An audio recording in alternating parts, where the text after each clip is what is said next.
Episode 431 to 440। Anika थोड़ा चौंका। अर्जुन को नहीं लाए? क्यों? हालांकि वह माया से बहस नहीं करना चाहती थी, इसलिए उसने सहमति दे दी। फिर उसने अर्जुन द्वारा खरीदी गई BMW चलाए और विला की ओर चल पड़ी। इधर माया ने फोन रख दिया और एक कोने में दुबक गई। उसका पूरा शरीर डर और आतंक से कांप रहा था। उसने हकलाते हुए पूछा, जोएल, तुम अनिका को कुछ नहीं करोगे, है ना? माया चिंतित थी, खासकर जब उसने जोएल को इस हालत में देखा। वह भयानक था। अगर उसने अनिका के साथ कुछ किया, तो वह कैसे जीवित रह पाएगी? वह अनिका का सामना कैसे करेगी? जोएल ठंडी हंसी हंसा। वह उठ खड़ा हुआ, और जब वह उसके पास जाने वाला था, माया डर के मारे फर्श पर गिर पड़ी। वह जोर जोर से रोने लगी। वह डर गई थी। चिंता मत करो माया आंटी, मैं अनिका से बहुत प्यार करता हूँ। मैं उसके साथ कुछ नहीं करूँगा। मैं बस उसे कुछ बताना चाहता हूँ। जोएल ठंडी हंसी हंसा। फिर उसने एक नीली गोली निकाली और माया की ओर फेंक दी। उसने कहा, बाद में अनिका के लिए चाय बनाओ। उसे यह पिला दो और तुम जा सकती हो। यह विदेश से आयातित एक विशेष गोली थी। यह एक अविश्वसनीय रूप से शक्तिशाली दवा थी। जोएल को बहुत ईर्ष्या हुई जब उसने सोचा कि कैसे वह अनिका को पाने में असफल रहा और अंत में अर्जुन से भी हार गया। कैसे एक बेकार आदमी का भाग्य कैसे पलट सकता है? अर्जुन, क्या अब तुम जंगली नहीं हो? तो आज मैं अनिका को तब तक प्रताड़ित करूंगा जब तक वह मर नहीं जाती। मैं तुम्हें दिखाऊंगा कि तुम्हारी औरत मेरे अधीन कैसे उच्छृंखल और कामुक हो जाती है। जोएल ने दांत पीसते हुए निर्णय लिया कि वह अर्जुन को बुलाने से पहले अनिका को विला में ले जाएगा, ताकि वह इसे अपनी आंखों से देख सके। वह उसे ये दिखाना चाहता था कि उसकी पत्नी दूसरे आदमी के अधीन कैसे अनैतिक हो गई। हाहा, जब माया ने नीली गोली देखी, तो उसका पूरा शरीर कांप उठा। उसने सावधानी से पूछा, जोएल, ये कौन सी गोली है? थप्पड़। जोएल ने अपना हाथ उसके चेहरे पर फेरा और कहा, तुम क्या बकवास कर रही हो? बस वही करो जो तुम्हें कहा गया है। क्या तुम फिर से मार खाना चाहती हो? उस थप्पड़ के बाद माया तुरंत आज्ञाकारी हो गई। वह पलटी और चाय बनाई। फिर उसने जोएल के सामने कप में गोली गिरा दी। ये तुरंत घुल गई। ये स्वादहीन और रंगहीन थी। वह भी घबरा रही थी और डरी हुई भी थी। उसने मन ही मन प्रार्थना की, अनिका मुझे दोष मत दो। मेरे पास भी कोई विकल्प नहीं है। कृपया इसे मत पीना। इसी समय एक जोड़ी गोरी और पतली टांगें प्रवेश द्वार से अंदर आईं। अनिका वापस आ गया था। माया उसे बहुत बेचैनी से पुकार रही थी और उसकी आवाज बहुत कमजोर थी। इसलिए अनिका को सचमुच लगा कि माया के साथ कुछ बुरा हुआ है। इसलिए वह इतनी जल्दी घर आ गई। हालांकि उसे उम्मीद नहीं थी कि घर पर माया जी के अलावा कोई और व्यक्ति होगा। यह आदमी कोई और नहीं बल्कि जोएल था। जोएल, तुम यहाँ क्यों हो? अनिका हैरान थी। उसने जोएल की तरफ देखा जो सोफे पर बैठा हुआ अश्लील तरीके से हंस रहा था। ओह, अनिका, माया आंटी ने मुझे आमंत्रित किया है। उन्होंने मुझे बताया कि तुम्हें नया घर मिल गया है। जोएल ने मुस्कुराते हुए समझाया। वह हानिरहित दिख रहा था, हालांकि उसकी आंखों में एक अशुभ चमक थी। उसकी निगाहों में ठंडक और गर्व की झलक थी। अंततः वह महिला उसके हाथों में पड़ने वाली थी। वह 10 साल से व्यान को पाने का इंतजार कर रहा था। अनिका की सुंदर भौहें आपस में सिकुड़ गईं। जब उसने माया जी की ओर देखा जो उसके लिए चाय लेकर आ रही थी, उसने जल्दी से पूछा, माँ, आपको क्या हुआ है? आपको कहाँ चोट लगी है? आपने चेहरे पर मास्क क्यों पहना हुआ है? अनिका, मैं बीमार हो सकता हूँ। पानी पी लो। घर भागते समय तुम्हें प्यास लग रही होगी। माया जी के हाथों में प्याला हल्का सा कांप रहा था। यदि वह उसकी बात नहीं मानती तो वह मर जाएगी, और अनिका को भी खतरे में डाल देगी। वह बस थोड़ी देर के लिए जोएल की जरूरतें पूरी कर रही थी। ये ठीक होना चाहिए। अनिका ने भौहें सिकुड़ी और बिना कुछ सोचे समझे कप उठाया और उसमें से पीने लगी। फिर उसने कहा, माँ, मैं तुम्हें हॉस्पिटल ले जा रही हूँ। माया जी ने कोई हरकत नहीं की, बल्कि उसने जोएल की ओर देखा, जो सोफे पर अपना एक पैर दूसरे पर रख कर बैठा था। जोएल ने ठंडे स्वर में आदेश दिया, ऊपर चलो। माया जी को ऑर्डर मिलने के बाद वह ऊपर की ओर भागी और उलझन में पड़े अनिका को देखने के लिए मुड़ी। उसने बुदबुदाते हुए कहा, अनिका मुझे दोष मत दो। अनिका, अब हम दोनों ही हैं। क्या हम बात कर सकते हैं? जोएल ने निगल लिया। वह भूखी आंखों से अनिका को देखता रहा। अनिका को असहज महसूस हुआ, खासकर जब जोएल उसे इस तरह घूर रहा था। उसका दिल बैठ गया और उसने देखा कि जोएल आज असाधारण रूप से अजीब था। मैं तुमसे बात नहीं करना चाहता। मैं अर्जुन को वापस आने के लिए कह रहा हूँ। सबसे पहले उसे अर्जुन का ख्याल आया। उसने उसे कॉल करने के लिए अपना फोन निकाला। थप्पड़। जोएल गुस्से से उठा और उस पर झपटा। एक तेज और क्रूर थप्पड़ अनिका के चेहरे पर जोरदार तरीके से पड़ा। उसी समय उसका फोन जमीन पर गिर गया। वह टुकड़े टुकड़े हो गया। तुम अपनी कब्र खुद खोद रहे हो। जोएल गुस्से से दहाड़ा। उसकी आंखें आग की लपटों से भरी थीं। और वह अनिका को घूर रहा था। अनिका आतंकित थी। उसने अपना चेहरा पकड़ा और जोएल की तरफ देखा। वह डरी हुई थी। जब उसने जोएल को देखा जो उसके सामने खड़ा था, तो उसने शांत रहने की पूरी कोशिश की। उसने कहा, जोएल, तुम क्या करने की कोशिश कर रहे हो? यह मेरा घर है। मैं तुम्हें चेतावनी दे रही हूं। अगर तुम अभी बाहर निकल जाओ तो बेहतर होगा। मैं। बाहर निकलो। जोएल ने हंसते हुए अनिका के लंबे बाल पकड़ लिए। उसका सुंदर और गोरा चेहरा जोएल के सामने उजागर हो गया। उसने अपना हाथ आगे बढ़ाया और उस चेहरे को छुआ जिसकी उसे चाहत थी। वह क्रूरता से मुस्कुराया और बोला, अनिका, आज मैं तुम्हें बता दूंगा कि मुझे ठुकराने के कारण तुम कितनी दुखी हो जाओगी। झपटें। जोएल उस पर झपटा और उसे अपनी बाहों में खींचकर चूमने की कोशिश करने लगा। अनिका ने पूरी ताकत से संघर्ष किया। उसने जोएल को दूर धकेल दिया और डर से पीला पड़ गया। जोएल हैरिस, तुम राक्षस हो। तुम क्या कर रहे हो? मैं तुम्हें चेतावनी दे रहा हूं, अगर तुमने मुझे छूने की हिम्मत की तो मैं तुम्हें माफ नहीं करूंगा। अर्जुन भी तुम्हें माफ नहीं करेगा। अर्जुन। यह अर्जुन फिर से वही था। जब जोएल ने अर्जुन के बारे में सोचा तो ऐसा लगा जैसे उसका दिमाग फट गया हो। क्रोध की ज्वाला उसे भस्म कर रही थी। अनिका, मैं तुम्हें सलाह दे रहा हूं कि तुम मेरे सामने झुक जाओ, ताकि तुम्हें कोई चोट न लगे। आज कोई भी तुम्हें बचाने नहीं आएगा। मैं तुम्हें अर्जुन के सामने ले जाऊंगा। थप्पड़। अनिका ने अपना हाथ उठाया और उसे थप्पड़ मारा। उसका हाथ जोएल के चेहरे पर जोर से पड़ा। उसने अपनी पूरी ताकत लगाई और चिल्लाई, तुम विकृत हो। जोएल इस थप्पड़ के बाद ठहाके लगाकर हंसने लगा। उसने अपना सिर झुकाया और अनिका को घूरने लगा। हाँ, मुझे और थप्पड़ मारो। मुझे बहुत अच्छा लगता है जब तुम मुझे थप्पड़ मारते हो। इसके बाद वह उस पर आक्रामक तरीके से झपटा और उसे सोफे पर धकेल दिया। आह, मुझे छोड़ दो, मदद करो, माँ, मेरी मदद करो, मेरी मदद करो। अनिका ने पूरी ताकत से संघर्ष करते हुए पूरे जोर से चिल्लाया। हालांकि ऊपर की मंजिल पर माया जी मास्टर बेडरूम में छिपी हुई थी। वह आगे पीछे घूम रही थी, जबकि उसका पूरा शरीर आतंक से घिरा हुआ था। उसने अपने कान ढक लिए और ऐसा दिखावा किया जैसे उसने कुछ सुना ही नहीं। नहीं, नहीं, कोई तो मरेगा, लेकिन अनिका मेरी बेटी है।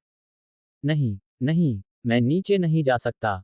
अगर मैं नीचे गया तो मर जाऊंगा। माया जी पागल हो रही थी। वह नीचे से अनिका की चीखें सुन सकती थी। यह उसे यातना दे रहा था।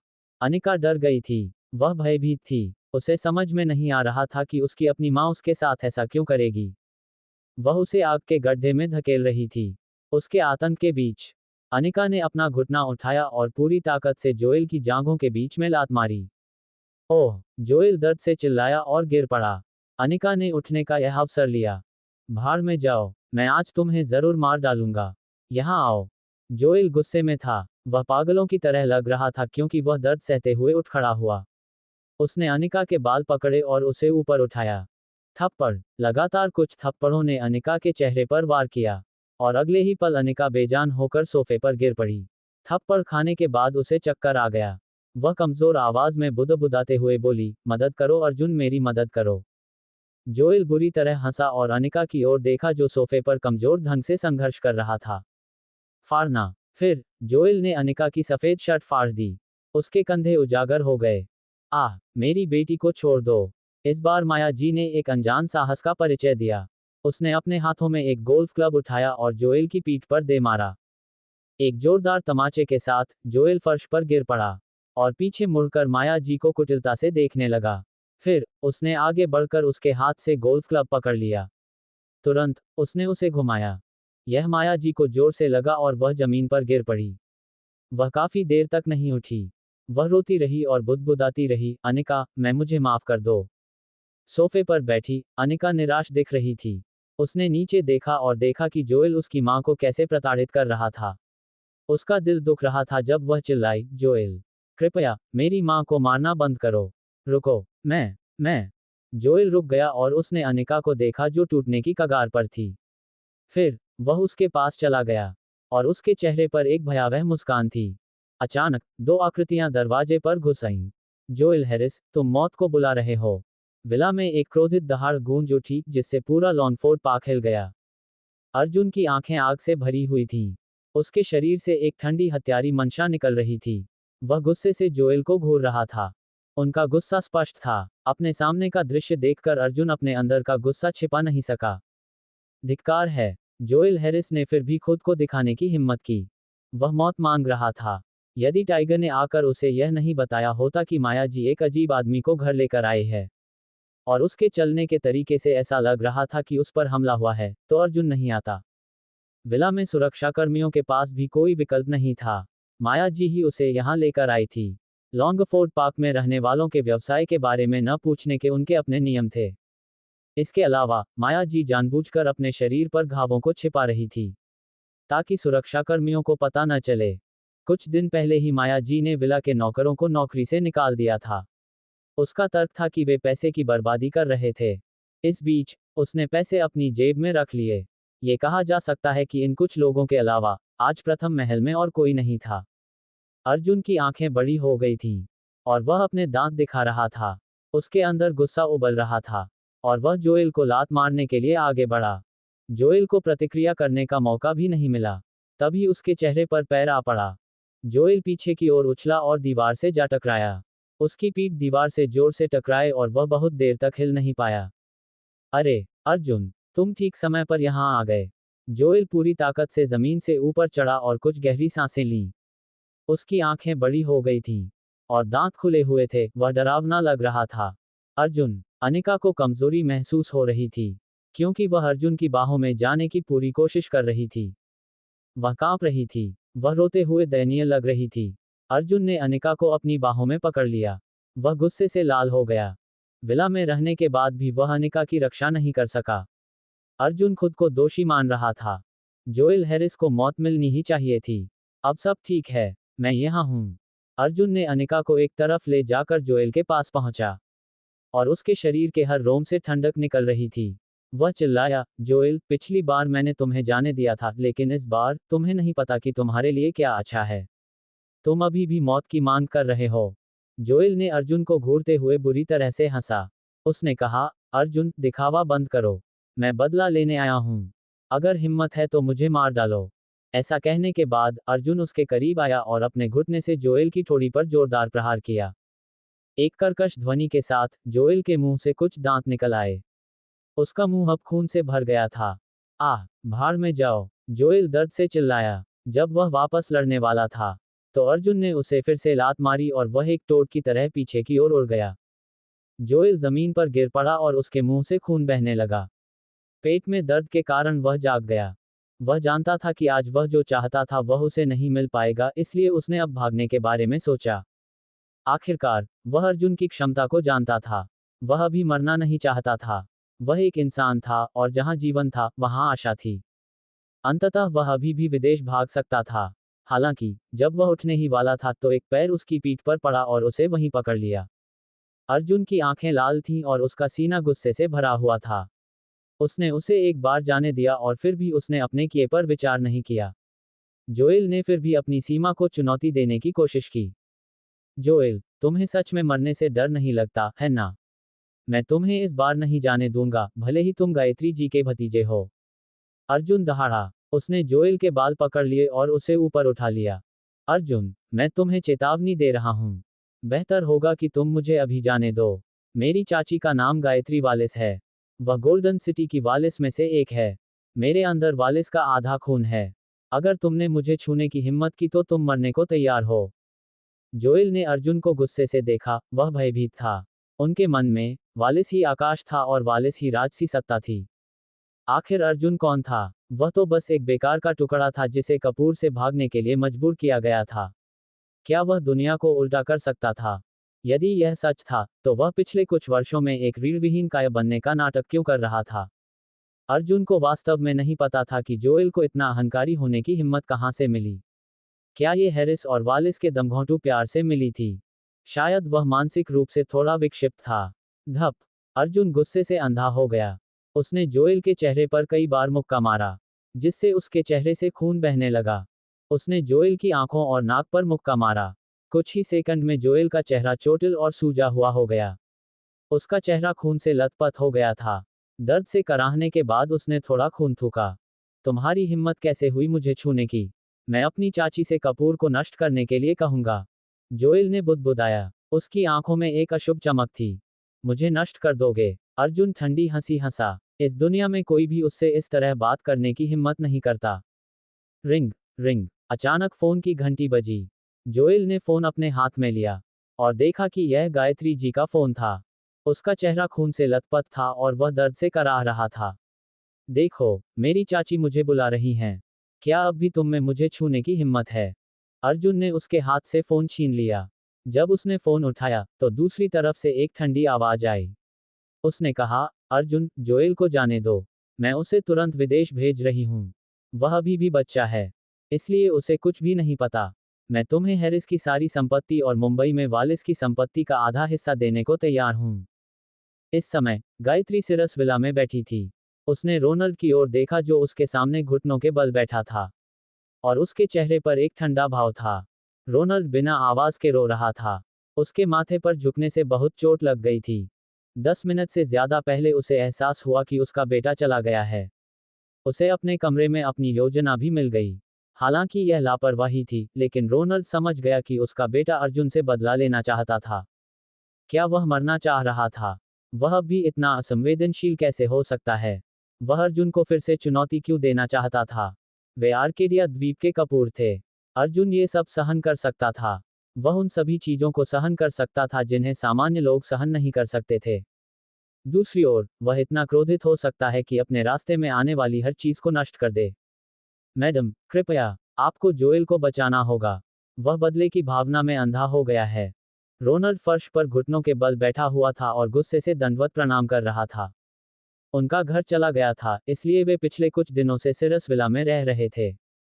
गायत्री जी ने उनसे कहा कि वे अपने पूरे परिवार को गोल्डन सिटी ले जाएं। 3 साल से भी कम समय में हैरिस दंपत्ति फिर से उठ खड़े हुए। हालांकि इस बार जोएल ने हद पार कर दी थी। उसने अर्जुन के लिए मुसीबत खड़ी करने की भी हिम्मत की।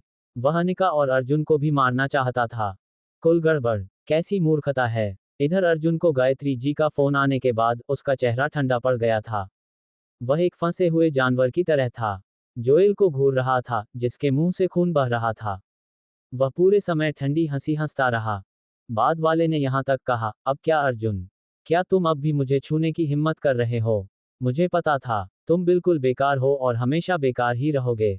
मैं तुम्हें मार डालूंगा। चलो, मुझे मार डालो। अर्जुन जोएल वालिस का खून का टुकड़ा है। मैं तुम्हें उसे चोट पहुंचाने की इजाजत नहीं दूंगा। सौदेबाजी की चिप मुंबई में वालिस की संपत्ति का आधा हिस्सा है।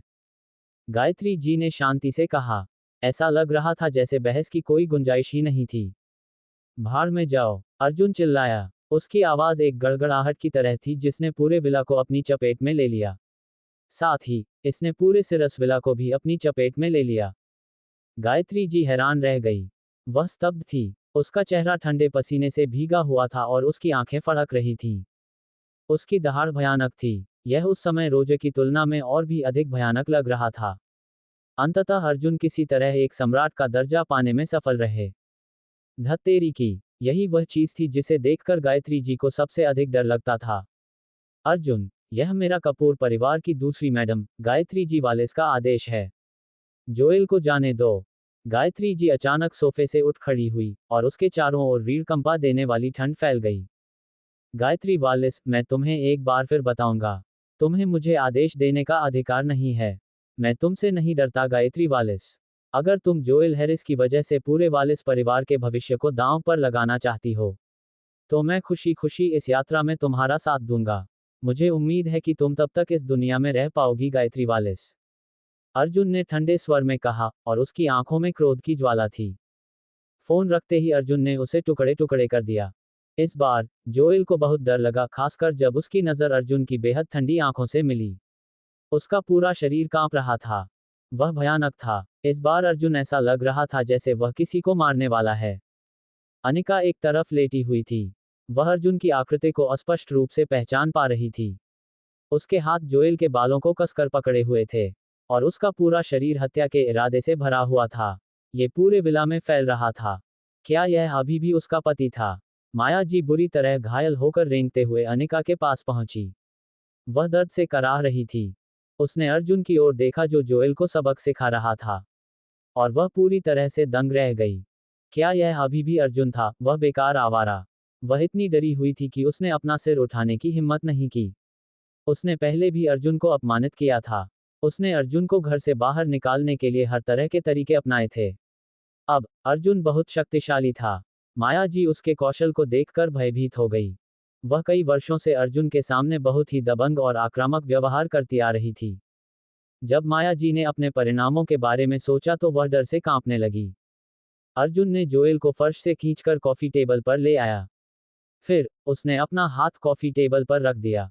चाकू। अर्जुन ने अपना हाथ उठाया और चिल्लाया।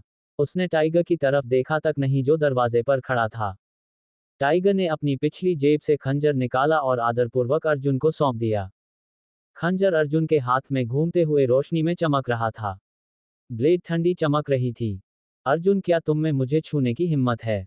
जोएल ने देखा कि कैसे खंजर अर्जुन के हाथ में घूम रहा था और वह भयभीत हो गया। हालांकि वह अभी भी ठंडी हंसी का नाटक कर रहा था। छुरा भोंकना। उसके ऐसा कहने के बाद अर्जुन ने खंजर उठाया और उसे जोएल के हाथ की पीठ पर जोर से घोंप दिया। खंजर उसके हाथ से होते हुए संगमरमर की कॉफी टेबल में जा लगा। उनकी कार्रवाई तेज और सटीक थी। उन्होंने कोई देरी नहीं की। आह, मेरा हाथ, मेरा हाथ! जोएल डर के मारे चिल्लाया क्योंकि उसके पैर इधर उधर हिलने लगे थे। उसका दाहिना हाथ कॉफी टेबल पर फंस गया था। खून फर्श पर बहने लगा। कृपया दया करो, मैं गलत था, मैं ऐसा दोबारा नहीं करूंगा। अर्जुन, कृपया मुझ पर दया करो। अब दूसरा हाथ, अर्जुन ने ठंडे स्वर में कहा। उसने जोएल की दया की पुकार को नजरअंदाज कर दिया। उसने उससे कहा था, यहां तक कि गायत्री जी को भी जोएल को यहां से ले जाने की इजाजत नहीं दी जाएगी। वाह! छुरा भोंकना। अर्जुन के हाथ में एक और खंजर दिखाई दिया। उसने अपना हाथ उठाया और फिर से जोएल के बाएं हाथ में एक छेद कर दिया। वह कॉफी टेबल पर मजबूती से दबा हुआ था। आह! पूरे विला में खून जमा देने वाली चीख गूंज उठी। अनिका पहले ही बेहोश हो चुका था। माया जी को पूरा शरीर सुन्न सा महसूस हो रहा था। उसका सिर डर से सुन्न हो गया था। अर्जुन, क्या अर्जुन इतना क्रूर व्यक्ति था? जब वह क्रोधित होता था तो वह बहुत क्रूर और हृदयहीन हो जाता था। माया जी बहुत चाहती थी कि अर्जुन घुटने टेक कर दया की भीख मांगे। वह चाहती थी कि अर्जुन उसे उसकी अशिष्टता और तर्कहीनता के लिए माफ कर दे। इसे रोक। अचानक दरवाजे से एक ठंडी चीख आई। अर्जुन ने खंजर हवा में उठा लिया। वह जोएल के दाहिने पैर पर वार करने ही वाला था कि उसने पलटकर देखा कि गियाडा एक चौंगसम में थी। वह दरवाजे पर शान से खड़ी थी और उसके पीछे सूट पहने 10 से ज्यादा अंगरक्षक खड़े थे। गायत्री आंटी, मदद करो, मेरी मदद करो। जब जोएल ने देखा कि गायत्री जी यहाँ है तो उसमें जीने की इच्छा जागृत हुई। तथापि छुरा भोंकना। अर्जुन ने ठंडी मुस्कान के साथ जोएल के दाहिने पैर में खंजर घोंप दिया।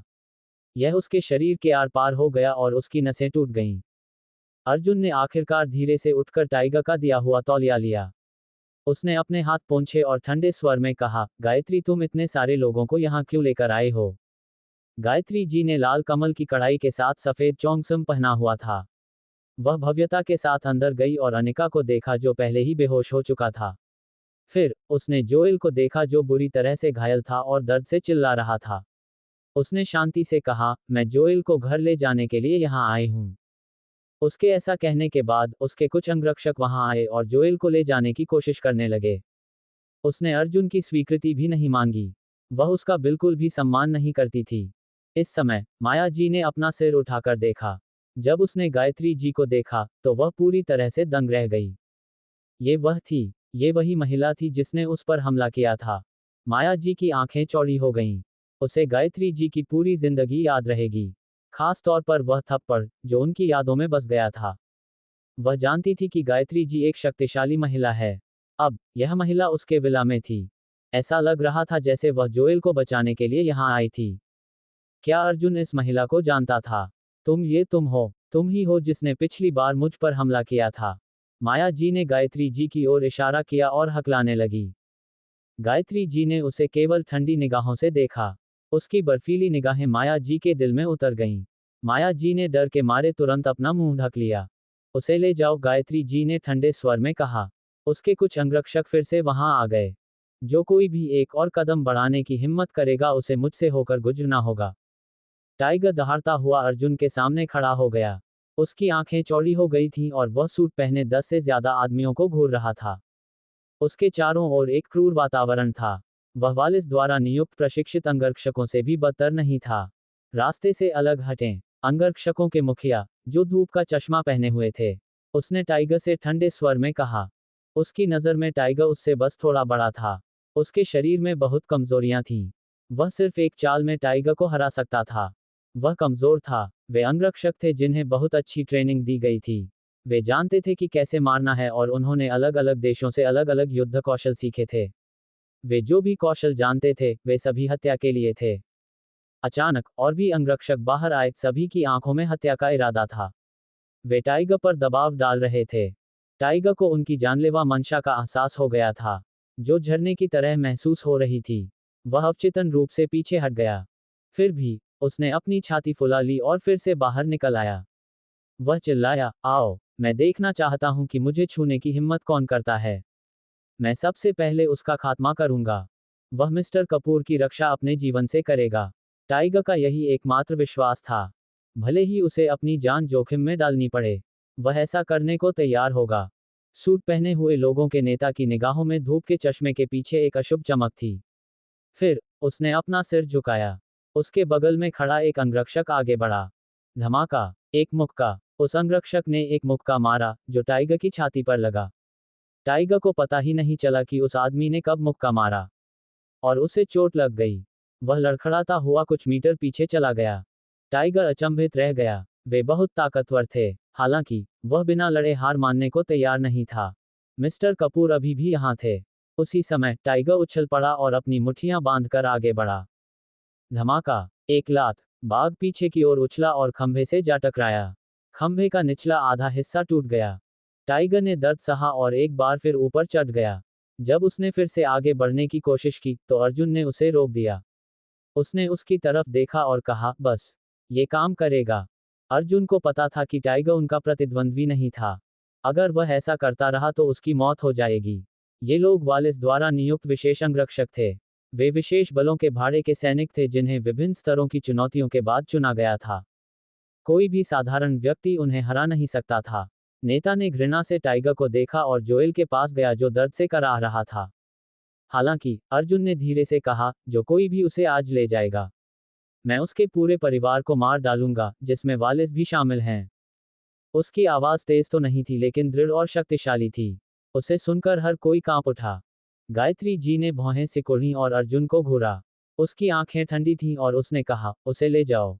उसके इतना कहने के बाद कुछ अंगरक्षक अर्जुन पर दबाव डालते हुए वहां पहुंचे।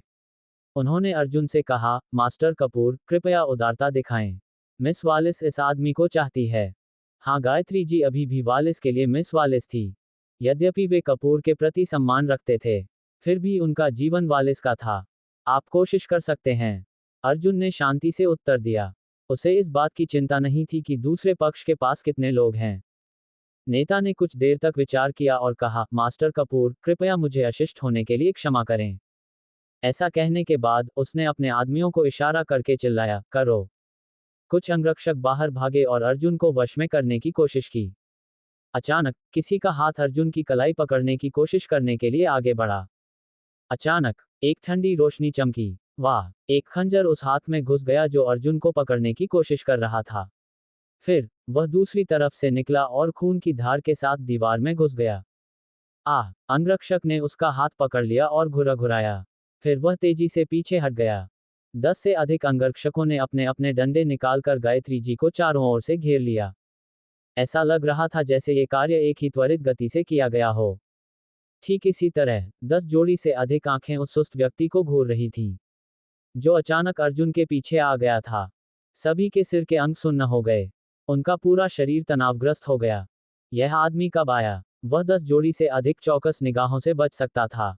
ऐसा व्यक्ति होना कोई छोटी बात नहीं थी। अंगरक्षकों के नेता को तुरंत समझ आ गया कि ऐसा व्यक्ति अवश्य ही कोई अंतर्राष्ट्रीय स्तर का हत्यारा होगा। केवल उड़ते खंजर से ही वह बता सकता था कि यह व्यक्ति बहुत डरावना था। यंग मास्टर, आप उन्हें कैसे मरना चाहते हैं? अर्जुन के पीछे खड़े आदमी का चेहरा साफ सुथरा था। वह मासूम दिख रहा था। हालांकि उसकी आंखें बेहद ठंडी थीं। जब वह बात करता था तो उसके चेहरे पर एक मुस्कुराहट होती थी। ऐसा लगता था मानो कोई उसे देख रहा है। किसी को भी पीछे मत छोड़ना। उन सभी को अपंग बना दो, अर्जुन ने ठंडे स्वर में कहा। उसके चेहरे पर एक भयावह भाव था। नेता ने दहाड़ लगाई और 10 से अधिक अंगरक्षक आगे बढ़े। अर्जुन के पीछे खड़ा आदमी बस उन्हें उदासीनता से देखता रहा।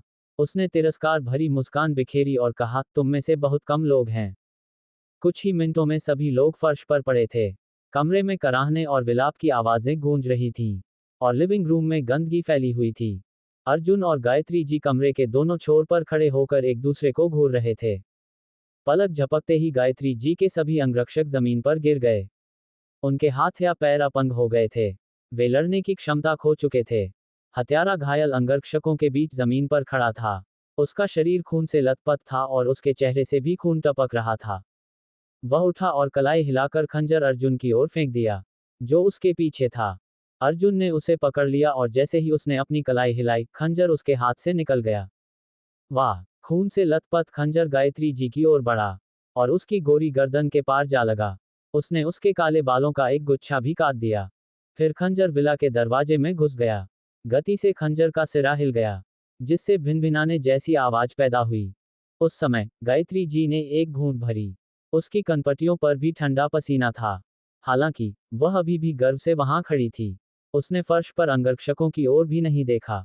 दूसरी ओर उसने अर्जुन को ठंडे अंदाज में देखा और पूछा, जोएल को जाने देने से पहले तुम क्या चाहते हो? अर्जुन ने अपना सिर हिलाया और कॉफी टेबल पर पैर पटक दिया। उसका पैर जोएल के दाहिने हाथ में खंजर पर पड़ा। छींटे! पूरा खंजर और नीचे धंस गया। आह! जोएल दर्द से बेहोश हो गया था, लेकिन अर्जुन की क्रूर हरकत से उसकी नींद खुल गई। उसने खून जमा देने वाली चीख निकाली। वह चिल्लाया, गायत्री आंटी मुझे बचाओ! मुझे बचाओ! मैं मरना नहीं चाहता। मैं आपका भतीजा हूँ। मेरी मदद करो। गायत्री जी ने जोएल को ठंडे नजर से देखा और डांटा, चुप रहो। जोएल ने दर्द सहते हुए अपना मुंह बंद रखा। स्थितियां। फिर गायत्री जी ने अपना सिर घुमाकर अर्जुन की ओर देखा। तुम्हारी कुछ शर्तें होनी चाहिए। मैं उन्हें पूरा कर सकती हूँ। अर्जुन ने अपना पैर उठाया और जोएल के बाल पकड़ लिए। उसने गायत्री जी से ठंडे स्वर में कहा, गायत्री जी मैं उस समय तुमसे डरता था। इसलिए मैंने समझौता करने और एकांत में रहने का फैसला किया। मुझे लगता है कि मैं एक रीढ़विहीन काय हूँ। हर कोई सोचता है कि मैं एक रीढ़विहीन काय हूँ। लेकिन तुमने कभी नहीं सोचा था कि मैं 7 साल तक अपना सिर झुकाकर रहूंगा ताकि एक दिन मैं तुम्हें अपने दोनों हाथों से मार सकूं, है ना? गायत्री जी की आंखें चमक उठीं। वह अर्जुन की आंखों में द्वेष देख सकती थी। इस आदमी को तो सब पता था। इस पूरे समय में गायत्री जी ने अर्जुन पर कभी ज्यादा ध्यान नहीं दिया। उसे सिर्फ कपूर और रोजे की चिंता थी। हालांकि अब अर्जुन की हरकतें बहुत ज्यादा दबंग थीं। वह डरावना था। ये सोया हुआ बाघ अंततः जाग गया था। अर्जुन ने जोएल को उठा लिया। खंजर उसके हाथों में घुस गया, जिससे खूनी गंदगी फैल गई। उसने गायत्री जी के सामने जोएल को लात मारी, फिर उस पर खंजर फेंका। उसने उसके खूबसूरत चेहरे को ठंडेपन से देखा और कहा, आज सिर्फ 2 ही विकल्प हैं। या तो तुम मर जाओ या वह मर जाए। कितना दबंग, कितना ठंडा। इस प्रकार की आभा अर्जुन के पूरे शरीर में दौड़ रही थी। एक आदमी जो 3 साल तक एक रीढ़विहीन काय था, वास्तव में इतना दबंग था। माया जी इतनी डरी हुई थी कि वह जोर से सांस लेने की हिम्मत नहीं जुटा पा रही थी। उसने देखा कि अर्जुन गायत्री जी को घूर रहा था। उसका दिमाग गल गया। क्या अर्जुन हमेशा से ही इतना दबंग था? गायत्री जी ही वह महिला थी जिसने उस पर हमला किया था। उसकी हिम्मत कैसे हुई ऐसा कुछ कहने की? या तो तुम मरोगे या वह मरेगा। कितना डरावना। माया जी डर से कांप रही थी। उसने कभी नहीं सोचा था कि अर्जुन इस तरह की हरकत करेगा। ये बहुत भयानक था। वह उस समय मूर्ख थी। वह अर्जुन को इस तरह कैसे अपमानित और डांट सकती थी? माया जी इस बात से बहुत भयभीत थी कि उसने जोएल के हाथ और पैर में खंजर कैसे घोंपा था। उसने मन ही मन कसम खाई कि वह अर्जुन के प्रति कभी अहंकारी नहीं बनेगी। यह आदमी भयानक था। ऐसा लग रहा था जैसे वह कोई दूसरा ही व्यक्ति हो। उसी समय जब गायत्री जी ने अर्जुन की बात सुनी, तो उसके खूबसूरत चेहरे पर एक ठंडी मुस्कुराहट आ गई। इस आदमी की हिम्मत कैसे हुई उसे धमकी देने की? अर्जुन, क्या तुम्हें लगता है कि मैं तुमसे डरती हूँ? मैं वालिस परिवार से गायत्री वालिस हूँ। और मैं कपूर परिवार की दूसरी मैडम हूँ। मैं तुम्हारे पिता की दूसरी कानूनी पत्नी भी हूँ और तुम मेरे नाम के बेटे हो, अर्जुन कपूर। कपूर के नियमों के अनुसार मुझे तुम्हें घुटने टेकने का आदेश देने का अधिकार है, गायत्री जी ने ठंडे स्वर में कहा। उसका चेहरा बर्फ से भी ज्यादा ठंडा था। अर्जुन ने गायत्री जी को घूरते हुए भौहें सिकुड़ी। उसकी पुतलियां एक गहरी और अथाह खाई की तरह सिकुड़ गईं। ऐसा लग रहा था मानो वे सब कुछ निगल जाएं। गायत्री जी की हिम्मत कैसे हुई कपूर परिवार के नियमों का फायदा उठाने की? गायत्री जी तुम कौन होती हो मुझे कपूर परिवार के नियम बताने वाली? अर्जुन ने ठंडे स्वर में उत्तर दिया। गायत्री जी ने कुछ नहीं कहा। उसने जेब से एक पत्र निकाला और उस पर कपूर लिखा हुआ था। नीचे बाएं कोने पर सुनहरे द्वीप की एक मोहर भी लगी हुई थी। वह नाक भान सिकोड़कर मुस्कुराए। उसने कहा, जाने से पहले मैंने तुम्हारे पिता से एक पत्र मांगा था। इसमें तुम्हारे सभी चाचाओं के हस्ताक्षर भी हैं। उसकी मुस्कुराहट ठंडी थी और वह खुद पर गर्व महसूस कर रही थी। तुम मुझसे लड़ने के लिए अभी भी बहुत छोटे हो। मैं गायत्री वालिस कपूर परिवार के आधे लोगों की देखभाल कर रही हूँ। क्या आपको लगता है कि आप जैसा छोटा किरदार मुझे डरा सकता है? अर्जुन चुप रहा। उसने पत्र लिया और भौहें सिकोड़ लीं। अर्जुन कपूर के बेटे, मैं कपूर परिवार की दूसरी मैडम के रूप में अपनी पहचान का उपयोग करके तुम्हें जोएल हैरिस को जाने देने का आदेश दे रही हूँ। अर्जुन को देखते ही गायत्री जी का चेहरा बर्फ से जम गया। अर्जुन, मत भूलना कि मैं तुम्हारी सौतेली माँ हूँ और तुम मेरे बेटे हो। शार्लोट के मरने से पहले उसने तुम्हें मेरी देखभाल में छोड़ा था। क्या तुम अपनी माँ को मारने की कोशिश कर रहे हो? चुप रहो। तुम्हें उसके बारे में बात करने का अधिकार नहीं है। तुम्हें मेरी माँ होने का भी अधिकार नहीं है। अर्जुन चिल्लाया। उसकी आंखें लाल थीं और उसने पत्र को अपने हाथों में लेकर उसे फर्श पर फेंक दिया। पत्र की विषय वस्तु सरल थी। गायत्री जी ने जो कुछ कहा उसे सुनिए। कपूर परिवार के सभी सत्ताधारी लोग यही चाहते थे। ये वही था जो उसके पिता चाहते थे। वह अपने पिता की इच्छा के विरुद्ध नहीं जा सकता था, विशेषकर तब जब उसके सभी चाचाओं ने पत्र पर हस्ताक्षर कर दिए थे। उसको छोड़ दो। गायत्री जी अब उससे झगड़ना नहीं चाहती थी। उसने ठंडे स्वर में कहा। अर्जुन की आंखें लाल थीं। उसने जोएल की ओर देखा जो फर्श पर लगातार हंस रहा था। जोएल ने दुखी होकर हंसते हुए कहा, हाँ अर्जुन, कैसा लगा? मैंने तुमसे कहा था, तुम सिर्फ एक कूड़ा कचरा हो और हमेशा कूड़ा कचरा ही रहोगे। मैं अभी भी ठीक हूं और बढ़िया हूं। अर्जुन ने तुरंत उसके चेहरे पर लात मारी। वह चिल्लाया, तुम्हें बोलने का अधिकार नहीं है। गायत्री जी ने भौहें सिकोड़ी, लेकिन कुछ नहीं कहा। उसने फोन किया और विला में मौजूद सभी लोग आ गए। फिर उन्होंने पलक झपकते ही विला खाली कर दिया। अर्जुन के पास कोई विकल्प नहीं था। ये नियम थे, और उसके पिता के हस्ताक्षर वाला एक पत्र भी था। अब वह जोएल को दंडित नहीं कर सकता था। वह केवल उसे जाने दे सकता था। गायत्री जी ने अर्जुन को देखा जो क्रोध की ज्वाला में घिरा हुआ था, और ठंडे स्वर में कहा, तुम बहुत छोटे हो। मैं वास्तव में इन 7 वर्षों में तुम्हारे परिवर्तन से हैरान हूं। लेकिन तुम अभी भी मेरी नज़र में कुछ भी नहीं हो। अंत में, अर्जुन ने देखा कि जोएल को ले जाया जा रहा है। जब वह आदमी कार में चढ़ा, तो उसने अर्जुन को चिढ़ाया और फर्श पर थोड़ा खून थूक दिया। उसने मुंह से कहा, कचरा। अर्जुन ने पलट कर देखा और उसकी आंखें बर्फ की तरह जम गईं। उसने ठंडे स्वर में कहा, वह अब और नहीं जी सकता। रोजर, यंग मास्टर, उस आलसी आदमी ने अपना बेपरवाह रवैया वापस ले लिया। विला में गायब होने से पहले वह पीछे मुड़ा। थोड़ी देर बाद मुंबई की एक मुख्य सड़क पर, जोएल जिस काले रंग की व्यावसायिक कार में था, उसे लाल बत्ती के सामने रोक दिया गया। उसके पूरे शरीर में दर्द हो रहा था। हालांकि, उसका खून बहना बंद कर दिया गया था और उसका इलाज किया गया था। हाहा अर्जुन, तुम तो बस एक बेकार का टुकड़ा हो। क्या तुम मुझे मारना नहीं चाहते थे? मैं अब भी पहले की तरह ठीक हूं। बस तुम इंतजार करो। जब मैं ठीक हो जाऊंगा, तो बदला लूंगा। जोएल की आंखें ठंडी थीं। वह नफरत से अंधा हो गया था। बत्ती हरी हो गई। सड़क पार करते ही कार चलने लगी। अचानक, दूसरी ओर, एक ट्रक बिजली की गति से उनकी ओर बढ़ा। टकरा जाना। ट्रक के टकराने के बाद काली कमर्शियल कार हवा में उछल गई। हवा में ये 10 से ज्यादा बार पलटी। धमाका। काली कमर्शियल कार सड़क पर बुरी तरह से गिरी। वह कई बार लुढ़की और टुकड़ों में बिखर गई। ट्रक रुका नहीं। वह एक बार फिर उनकी तरफ बढ़ा और पूरी कार को अपने टायरों के नीचे कुचल दिया, जो एक आदमी से भी लंबे थे। ये पूरी घटना कुछ ही सेकंड में घटित हो गई। ये दुखद था। जमीन खून से लथपथ थी और मांस के टुकड़े भी पड़े थे। आधे मिनट बाद, गायत्री जी को, जो दूसरी कार में थी और सिरस विला की ओर जा रही थी, ये खबर मिली। उसी समय कार के अंदर का तापमान 0 से नीचे चला गया। गायत्री जी ने ठंडे स्वर में कहा, अर्जुन, तुम्हारी हिम्मत कैसे हुई ऐसा करने की? तुमने मेरे आदेश के विरुद्ध काम किया। मैं तुम्हें कभी माफ नहीं करूंगी। विला में वापस आकर अर्जुन ने अनिका को पकड़ लिया और माया जी की ओर देखा जो फर्श पर ठंडी मुद्रा में पड़ी थी। हॉस्पिटल ले जाओ। माया जी डरपोक लड़की की तरह थी। वह बुरी तरह कांपते हुए उठी। उसकी त्वचा से झरने की तरह ठंडा पसीना बहने लगा। ओह, माया जी ने जवाब दिया और अर्जुन के पीछे विला से बाहर चली गई। जब उसने देखा कि अर्जुन ने कुछ नहीं कहा, तो माया जी को राहत महसूस हुई।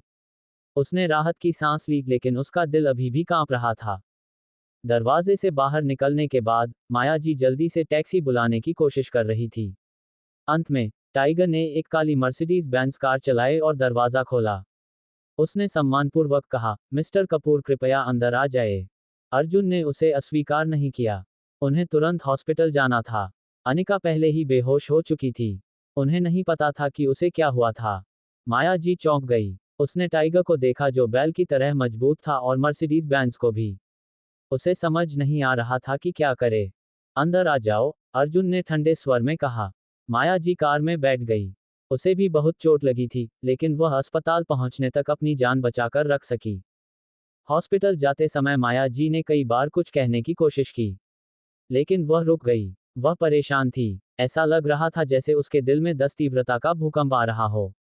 अर्जुन कौन था? उसकी पहचान क्या थी? क्या उस महिला ने उसे अपना बेटा कहा था?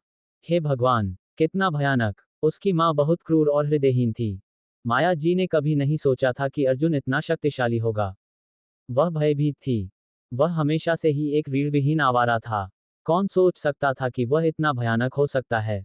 गायत्री वालिस अकेली एक असाधारण व्यक्ति थी। यदि गायत्री जी अर्जुन की सौतेली माँ थी, तो अर्जुन कौन था? यह माया जी के दिल में सबसे बड़ा सवाल था। जब वे हॉस्पिटल पहुंचे, तो अर्जुन ने अनिका को जल्दी से आपातकालीन विभाग में ले जाया। डॉक्टर द्वारा जांच के बाद उन्हें पता चला कि अनिका के साथ कुछ भी गंभीर नहीं हो रहा था। वह बस बहुत डरी हुई थी। साथ ही उसने कुछ एक्सपायर हो चुकी कामोद्दीपक दवाएं खा ली थीं। यही कारण था कि उसका शरीर इसे सहन नहीं कर सका और वह बेहोश हो गई। अर्जुन को आखिरकार राहत मिली। वह हॉस्पिटल के कमरे में गहरी नींद में सो रहे अनिका को देख रहा था। माया जी दूसरे कमरे में थी। जब अनिका जागी, तो उसने सबसे पहले देखा कि अर्जुन उसकी ओर देख रहा था।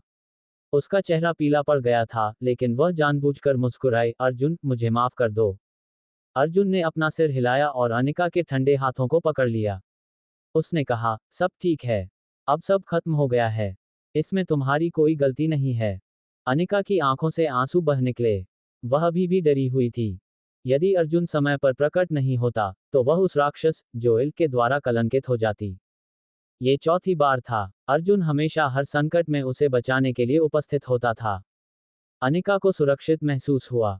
ऐसा लग रहा था जैसे वह अर्जुन के साथ सबसे सुरक्षित जगह पर थी। वह उसका बंदरगाह था। अर्जुन ने अनिका को देखा और प्यार से उसके माथे को सहलाया। फिर उसने अचानक पूछा, अनिका, तुम जोएल के साथ क्यों थी? अनिका ने असहाय होकर आह भरी। उसने कहा, मेरी माँ ने मुझे वापस बुलाया। आपकी माँ? अचानक अर्जुन के सीने में गुस्सा उमड़ आया। वह शापित माया जी है। उसने उससे झूठ बोला कि जोएल ही वह व्यक्ति था जो जबरन अंदर घुस आया था। अर्जुन, कृपया मेरी माँ को दोष मत दो। मैं बता सकता हूँ कि जोएल ने उन्हें भी धमकाया था। अनिका ने अर्जुन के भयानक चेहरे को देखा और कांपने लगी। उसने अर्जुन का हाथ पकड़ लिया और कहा, बस छोड़ दो। मेरी माँ ने मुझे आखिर में बचाया और जोएल ने उस पर हमला किया। अर्जुन हल्के से मुस्कुराया और थोड़ी देर तक अनिका से बात की। फिर वह माया जी के कमरे में चला गया, जबकि अनिका सो रही थी। इस समय माया जी बिस्तर पर लेटी हुई थी। वह दर्द से कराहते हुए नाटकीय हरकतें कर रही थी। चार्ल्स उसके पास बैठा हुआ था। चार्ली, अगर अर्जुन बाद में आए, तो कृपया उसे रोक लें। मुझे डर है कि वह मुझे पीट पीट कर मार डालेगा। माया जी चिंतित और व्याकुल थी। चार्ल्स ने असहाय भाव से अपना सिर हिलाया। तुम्हें अब पता चल गया है कि तुमने क्या बेवकूफ़ी भरी हरकतें की हैं। तुमने हमारी बेटी के साथ भी ऐसा किया। मैं तुम्हारी तरफ देखना नहीं चाहता। मेरे पास कोई विकल्प नहीं था। जोएल ने मेरी गर्दन पर चाकू रख दिया। मैं क्या कर सकता था? माया जी बहुत क्रोधित थी। यहाँ तक कि उसका पति भी उसे समझ नहीं पाया। हालांकि माया जी को पश्चाताप हो रहा था। शुक्र है कि अर्जुन समय पर वहां पहुंच गया। अचानक दरवाजा लात मार कर खोला गया। और अर्जुन अंदर घुस आया। वह चिल्लाया, माया येत्स। जब माया जी ने ये सुना तो वह कांपने लगी। उसने अपना कंबल सिर पर खींच लिया और सोने का नाटक करने लगी। हालांकि कांपते हुए कंबल से साफ पता चल रहा था कि माया जी इस समय कितनी भयभीत थी। माया। अर्जुन बहुत क्रोधित था। माया जी की कोई सीमा नहीं थी। वह अपनी बेटी को इस तरह के जाल में कैसे फंसा सकती थी। अर्जुन बहुत गुस्से में था। इस साल की सास ने उसे पूरी तरह निराश कर दिया था। वह कमरे में घुसा और देखा कि माया जी कंबल के नीचे सिमटी हुई है। पूरा कंबल हिल रहा था। उठना, अर्जुन चिल्लाया। चार्ल्स ने अर्जुन को रोकने की कोशिश की। उसने कहा, ठीक है अर्जुन, कुछ भी बुरा नहीं हुआ, है ना? इसके अलावा तुम्हारी मां के पास कोई विकल्प नहीं था। तुम पूरी तरह से उसे दोषी नहीं ठहरा सकते। अर्जुन ने चार्ल्स को घूरते हुए गुस्से से कहा, चार्ल्स शर्मा, पीछे रहो। चार्ल्स दंग रह गया। अर्जुन के ठंडे और गुस्से भरे शब्दों से वह चौंक गया। कांपते हुए वह एक तरफ चला गया। इस बार माया जी अपने कंबल के नीचे से अचानक उठी। वह अपने कंबल के नीचे एक छोटे से कोने से पूरी घटना देख रही थी। वह डर गई और चिल्लाई, अर्जुन, कृपया मुझे मत मारो। मैं गलत थी। मैं गलत थी। कृपया मुझे मत मारो। माया जी बहुत डर गई थी। उसे डर था कि कहीं अर्जुन उसे मार न डाले। वह विला में बहुत क्रूर था। उसने माया जी पर गहरी छाप छोड़ी। अर्जुन ने माया जी को गुस्से से घूरते हुए चेतावनी दी, माया जी, मैं तुम्हें चेतावनी दे रहा हूं। अगर तुमने भविष्य में कुछ ऐसा करने की हिम्मत की जिससे अनिका को नुकसान पहुंचे, तो मैं सबसे पहले तुम्हारे पीछे पड़ूंगा। तुम्हें खुद पर ध्यान देना चाहिए। इतना कहने के बाद अर्जुन अपनी मुट्ठियां भींचते हुए कमरे से बाहर चला गया। वह माया जी को सबक सिखाना चाहता था, लेकिन उसे पहले ही बुरी तरह पीटा जा चुका था। इसके अलावा वह अभी भी अनिका की मां थी, इसलिए वह ऐसा करने के लिए खुद को तैयार नहीं कर सका।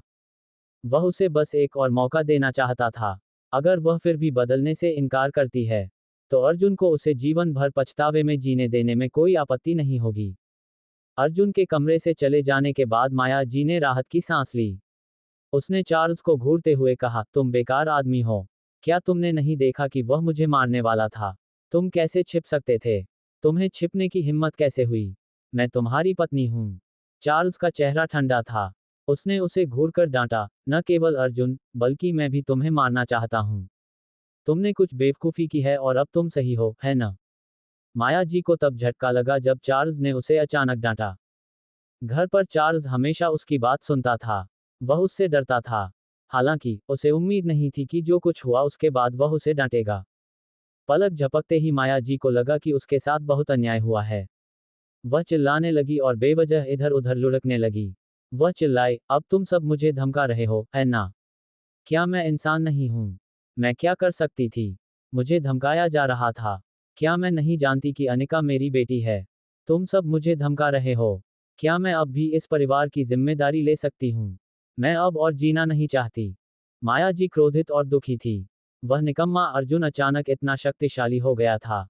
वह इतने कम समय में इसे स्वीकार नहीं कर सकी। जहां तक अर्जुन की पहचान का सवाल है, तो उसने पूछने की हिम्मत नहीं की। क्या जब वह उसके साथ होती थी तो उसे स्वयं को विनम्र रखना पड़ता था? चार्ल्स उसके प्रति बहुत उग्र था। क्या वह अब इंसान नहीं रही? चार्ल्स पिछले 10 सालों से माया जी के अनुचित व्यवहार से परेशान था। वह पलटा और गुस्से में कमरे से बाहर निकलकर अनिका से मिलने चला गया। जब अर्जुन वापस अनिका के कमरे में गया, तो उसने एक सुंदर आकृति देखी। वह काव्या थी। उसने काव्या और अनिका को बिस्तर पर बातें करते देखा। काव्या के हाथों में दस्तावेजों का ढेर था। उसने अनिका की ओर मुस्कुराकर कहा, अनिका, वापस जाओ और इन्हें ध्यान से पढ़ो। मुझे उम्मीद है कि तुम इस पर विचार करोगे। तुम यहाँ क्यों हो? अर्जुन ने भौहें सिकोड़ी। तुम यहाँ हो? काव्या अर्जुन को देखकर खड़ी हो गई। उसके चेहरे पर शर्म साफ झलक रही थी, लेकिन फिर भी वह ठंडेपन का नाटक कर रही थी। उसने कहा, मैं यहाँ अनिका से मिलने आई हूँ, और चूंकि मैं यहाँ हूँ, इसलिए माया आंटी भी यहाँ हैं। अर्जुन ने ठंडे स्वर में सिर हिलाया और अनिका के हाथ में रखे दस्तावेजों को देखा। उसने साफ शब्दों में कहा, अनिका, उसे उसकी चीजें वापस दे दो। काव्या की अभिव्यक्ति मजबूरी वाली लग रही थी। अर्जुन, मेरे प्रति इतना आक्रामक मत बनो। आखिरकार हम अभी भी दोस्त हैं। अनिका ने वातावरण में असहजता महसूस होने पर तनाव कम करने का प्रयास किया। वह खुद को उदार दिखाना चाहती थी। वह नहीं चाहती थी कि अर्जुन किसी मुश्किल स्थिति में पड़े। अनिका, कृपया गलतफहमी न पालें। अर्जुन और मैं बस सामान्य दोस्त हैं। काव्या ने अनिका के उदार भाव को देखा और ईर्ष्या महसूस करने से खुद को नहीं रोक पाई। उसे हार का एहसास भी हुआ। कोई आश्चर्य नहीं कि अर्जुन को अब उसमें कोई दिलचस्पी नहीं थी। यह महिला अभिनय में बहुत अच्छी थी। क्या इसी तरह उसने अर्जुन को पाया था? अभिनय करके। काव्या ने अपनी रणनीति बदल दी। अगर वह कठिन तरीके से ऐसा नहीं कर सकती थी, तो वह नर्म तरीके का इस्तेमाल करेगी। दरअसल, काव्या की खूबसूरती की तुलना अनिका से की जा सकती है। हालांकि, उनकी लंबाई थोड़ी अलग थी। अनिका की लंबाई 170 सेमी थी और वह ज्यादातर महिलाओं से अलग थी। खास तौर पर उसके लंबे और पतले पैर। वे उन सभी जीवित प्राणियों को मार सकते थे जो उन्हें देखते थे। ये ठीक है, अनिका कहना चाहती थी कि यह ठीक है। आखिरकार, वह अर्जुन की पूर्व मंगेतर थी। हालांकि, वह इसे जोर से कहने से हिचकिचा रही थी। वह अपने पति को किसी और को क्यों सौंप दे? उसने अपना स्वर बदला और ठंडे स्वर में कहा, मिस सिन्हा, मैं इसे नहीं लूंगा। और साथ ही, कृपया अपना व्यवहार ठीक रखें। अर्जुन मेरे पति हैं। मिस शर्मा, क्या मैंने आपको नहीं बताया कि अर्जुन और मैं बस सामान्य दोस्त हैं? क्यों? क्या आपको खुद पर भरोसा नहीं है? काव्या ने अपनी बाहें पार कर लीं और उसका चेहरा उतर गया। उसने अनिका को ठंडी निगाहों से देखा। वह स्वाभाविक रूप से अनिका के प्रति शत्रुतापूर्ण भावना रखती थी। जब उसने देखा कि अनिका उसके प्रति असभ्य व्यवहार कर रहा है, तो उसने भी दयालु होना बंद करने का फैसला किया। अर्जुन को समझ नहीं आ रहा था कि क्या करे, क्योंकि उसने पहले कभी ऐसा अनुभव नहीं किया था। उसे हवा में जलन की एक झलक महसूस हो रही थी। क्या ये दोनों सुंदरियां उसके लिए लड़ रही थीं? ठीक है, लड़ना बंद करो। अर्जुन का चेहरा अजीब सा दिख रहा था। उसे समझ नहीं आ रहा था कि इस बात को कैसे खत्म किया जाए। वह काव्या के प्रति पश्चाताप महसूस कर रहा था। कोई जरूरत नहीं, ये जगह बहुत छोटी है। अब मेरे लिए कोई जगह नहीं है। मैं जा रहा हूं। काव्या ने अपना बैग लिया और चली गई। तुम उसका पीछा क्यों नहीं कर रहे हो? जाओ और अपनी पूर्व मंगेतर को मनाओ। अनिका ने अर्जुन को ठंडे मन से देखा। वह खुद से खुश थी। देखा, अर्जुन को जिस व्यक्ति की सबसे ज्यादा परवाह थी, वह अभी भी वही थी। अब वह गुस्से में थी। वह देखना चाहती थी कि अर्जुन किससे प्यार करता है। अनिका, प्लीज मुझे छोड़ दो। हमारे बीच कुछ भी नहीं है। अर्जुन को दुख हुआ। अगर उसके और काव्या के बीच वाकई कुछ चल रहा होता तो ठीक होता। लेकिन सच में उनके बीच कुछ भी नहीं था। इतने साल हो गए थे। वह बार बार अतीत की बातें नहीं उठा सकती थी, है ना? हम्फ। अनिका ने शरारत से उपहास किया, लेकिन वह अपने चेहरे पर प्रसन्न मुस्कान नहीं छिपा सकी। कुछ दिनों बाद, अनिका को हॉस्पिटल से छुट्टी मिल गई। अर्जुन ने एक रेस्तरां में बुकिंग कराई और अनिका को कैंडल लाइट डिनर पर आमंत्रित करने वाला था। अनिका घर पर ही सादा भोजन करना चाहते थे, ताकि उन्हें अधिक पैसा खर्च न करना पड़े, लेकिन अर्जुन ने मना कर दिया। एक अच्छी पोशाक और थोड़ा मेकअप करने के बाद अनिका अर्जुन के पीछे पीछे बाहर चला गया। जून की सप्ताहांत था, इसलिए रेस्तरां लोगों से भरा हुआ था। यह मुंबई के सबसे भव्य पश्चिमी रेस्तरां में से एक था। औसतन, एक व्यक्ति को कम से कम 1000 रुपये खर्च करने पड़ते थे। रेस्तरां में सजावट शानदार और असाधारण थी। यहाँ का माहौल भी शानदार और शांतिपूर्ण था। ये जगह युवा लोगों के बीच लोकप्रिय थी। सर, मुझे खेद है। ये स्थान आरक्षित कर दिया गया है। इसे उन्होंने आरक्षित किया था। सवर अर्जुन को उनकी सीटों तक ले गया। लेकिन मेज पर प्रेमी युगल बैठा था। ये रेस्टोरेंट की सबसे अच्छी टेबल थी। इसीलिए अर्जुन ने जानबूझकर इस टेबल को आरक्षित किया था। वे यहाँ से झील और पहाड़ देख सकते थे। अब जब ये टेबल व्यस्त थी, तो वह थोड़ा निराश था। क्या तुम अंधे हो? क्या तुम्हें नहीं दिख रहा कि हम पहले यहाँ हैं? इसके अलावा, क्या सभी टेबल एक जैसी नहीं हैं? हमने आरक्षण भी करवाया है। मैं उसे हमारी टेबल क्यों दूं? मेज पर बैठा आदमी सफेद सूट और काली शर्ट पहने हुए था। वह अपने पहनावे में सभ्य दिख रहा था, लेकिन उसमें कोई शिष्टाचार नहीं था। मुझे खेद है, सर। जब आपने आरक्षण कराया था, तब हमने आपको आपकी टेबल संख्या बता दी थी। कृपया अपने नंबर के अनुसार बैठें, सवर ने विनम्रता से कहा। मेरी मेज यहाँ है। भाड़ में जाओ, सफेद सूट वाले आदमी ने अहंकार और दबंगई से कहा। जब उसने आरक्षण करवाया था, तब सभी अच्छी टेबलें आरक्षित थीं, इसलिए वह जानबूझकर इस टेबल पर बैठने के लिए पहले आया था। स्वाभाविक रूप से, वह इसे इतनी आसानी से नहीं छोड़ेगा। तो कृपया मुझे अपना आरक्षण विवरण दिखाएं। मेरे पास यह नहीं है। महोदय, क्या तुम्हारा काम खत्म हो गया? सफेद सूट वाले आदमी ने अधीरता से कहा, मुझे अपना मैनेजर बुलाओ।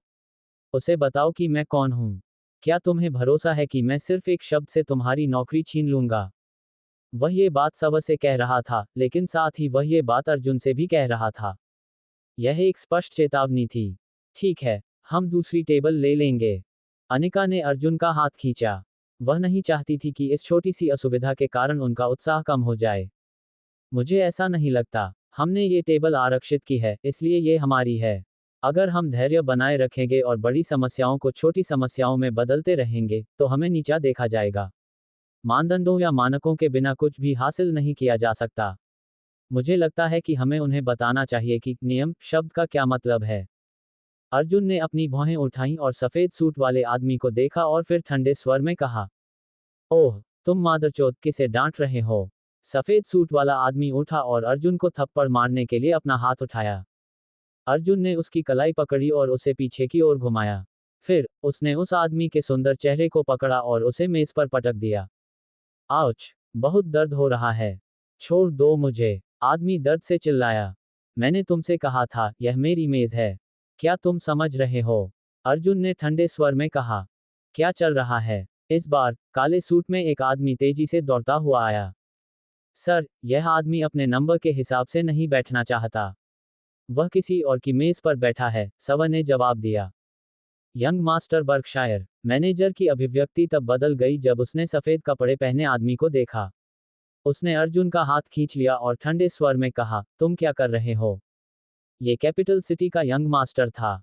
वह बर्कशायर का दूसरा युवा मास्टर था, कोल्टन बर्कशायर।